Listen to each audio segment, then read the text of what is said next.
क्यों महल्ले और नगर कीर्तन करना जरूरी है, या फिर इन सब चीजों को करने के पीछे का कारण क्या था, इन सारी चीजों का हम लोग एक स्टोरी के बेस पर समझते हैं।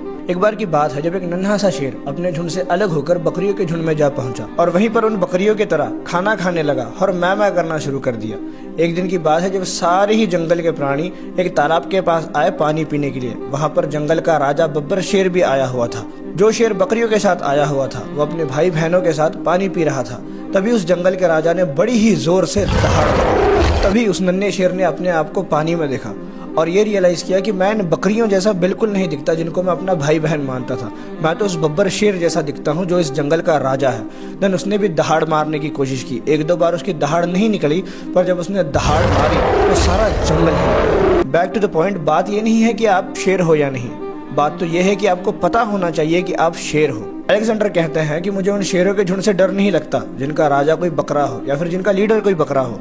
मुझे उन बकरों के झुंड से डर लगता है, मुझे उन भेड़ों के झुंड से डर लगता है जिनका राजा, जिनका लीडर कोई शेर हो।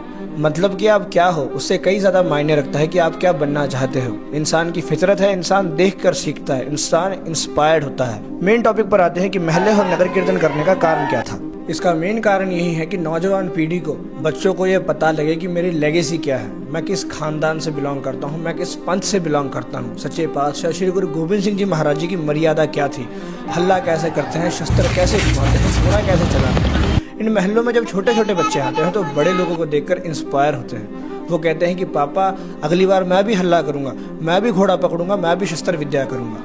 तो महल्ले और नगर कीर्तन करने का मेन कारण यही था कि खालसे पंथ का खून हमेशा गर्म रहे, उनको पता लगे कि हमारी लेगेसी क्या है और वो उन चीज़ों को बरकरार रखें। जैसे उस नन्हे शेर को ये नहीं पता था कि वो शेर है जब तक उसने दूसरे शेर को दहाड़ मारते हुए नहीं देखा, वैसे ही अपने खालसे पंथ के कई शेरों को ये नहीं पता कि वो शेर है जब तक वो लोग उन शेरों को देख नहीं लेते कि यार ये मेरे जैसे ही दिखने वाले लोग हैं पर बहुत अलग है। जैसे पंजाब की संगत, बाहर की संगत जब हजूर साहब आती है तो मुझे बोलती है कि हम लोग भी सिख हैं, पर यहाँ के सिख बहुत ज़्यादा अलग हैं। वो लोग यहाँ के सिखों को देखकर ये कहते हैं कि यार यहाँ पे अलग ही जोश है, यहाँ का जज्बा, यहाँ का जोश, यहाँ का जाहो जलाल बहुत अलग है।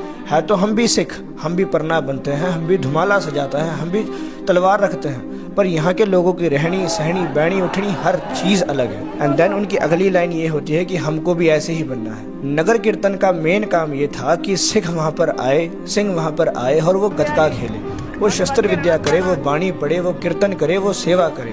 पर आजकल के लोग कुछ और ही कर रहे हैं। इसीलिए अपनी मर्यादा को सांभो और उसके पीछे के कारण को समझो।